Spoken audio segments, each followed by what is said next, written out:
Hey everyone, I thought we would make a very short video on how to get the GPX files on your watches and your phones because this seems to be a thing that a lot of people really struggle with, and we get a ton of questions about it every year. This video should be relevant to all the races that we require GPX for, whether that be on your phone or your watch. Usually our requirements are that it's just on one or the other, and that you know how to use it.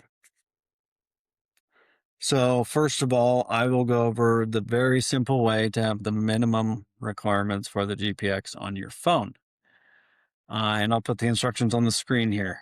First of all, download CalTopo to your phone and create a free account. CalTopo is an app. Just go to the App Store and download it.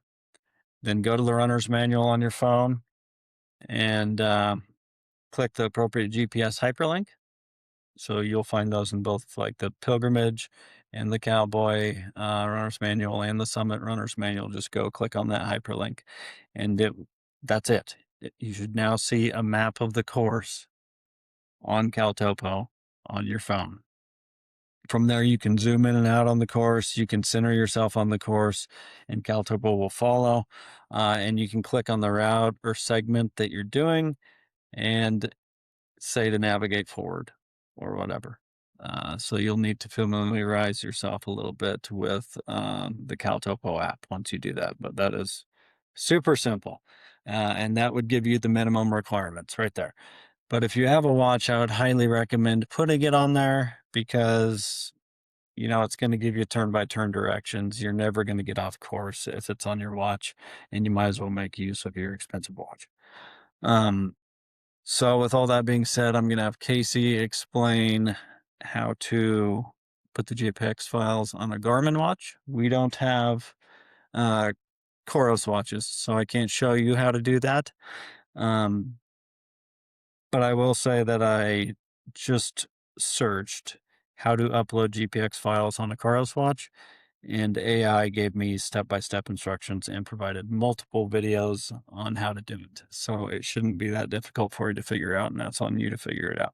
But Casey's going to run you through how to put it on Garmin. Okay, so I will show you how to put it into Garmin. Um, on your computer is the easiest way to do it. It's the easiest way to do it for pretty much everything. So let me share my screen here and I'll walk you through how to do it. So I will start with just out of Gaia. Some races have their course maps in Gaia. So here's the entirety of the Cowboy 200. So if I click here, I have a bunch of different edits saved on this, but I have the option of doing the entire route for the 200 milers. So let's just go that route. So you go to Export, GPX.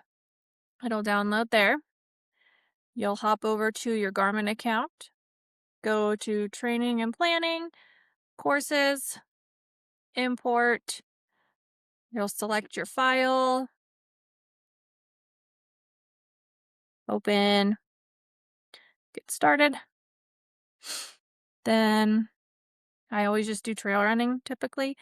Leave all of this custom trail running, popular routes, turn notifications. This gives you turn by turn notifications on your watch, which I find very helpful. So then you'll just save. I always leave everything private.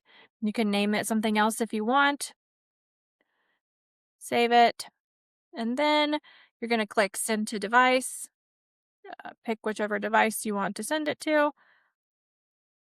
And then now it says it will be available on your device after you sync. So all you have to do is sync with your watch, with your phone, and the course will be on there.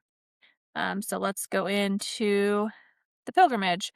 So this would be an example of exporting off of CalTopo. So I've got the course pulled up here. You can do the entirety or you can do course by course. I would always recommend doing course by course rather than the entire thing. So let's just hit export. If you do all of them, that's how you would do it.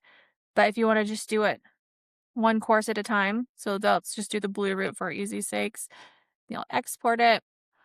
It's there.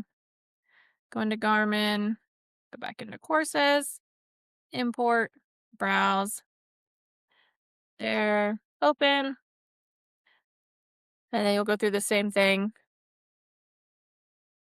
Save, private. Okay, then you'll once again send to your device. Easy peasy. Then lastly, so this is an example of like how the GPS files look in our runner's manual. So if you wanted to do the full 100-mile course for Cowboy, you click on it, it brings it up in CalTopo. Then here's the whole course for the 100. You would export it. Once again, you could do section by section or the entirety. So change it to GPX. We're just going to do all of it this time, just to show you what that looks like. Once again, you're in your home, training planning, courses, import.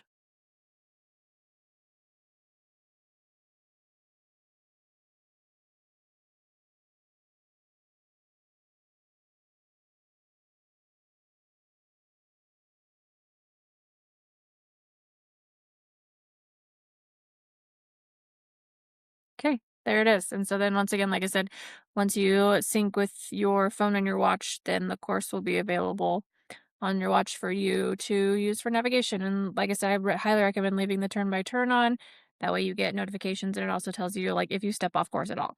So I think that's all that I have. I'll give it back over to Jace. Hope all that was helpful. Um, as always, I recommend going section by section when using a watch for navigation. I also stop my watch after each section and load the next one. I just feel like it's the best for turn by turn instructions, especially when the routes aren't predetermined, kind of like the pilgrimages. And then the elevation profiles are more accurate and the distances are easier to wrap your head around. I just think it's the best way to do it. Obviously, you're not going to have your full 200 miles or whatever the length of the race is all as one activity, but that doesn't matter to me. I don't really care. I know I did it, so it doesn't doesn't really affect my decision as far as that's concerned. But if it's important to you, I get it. That's it. Hope that was helpful.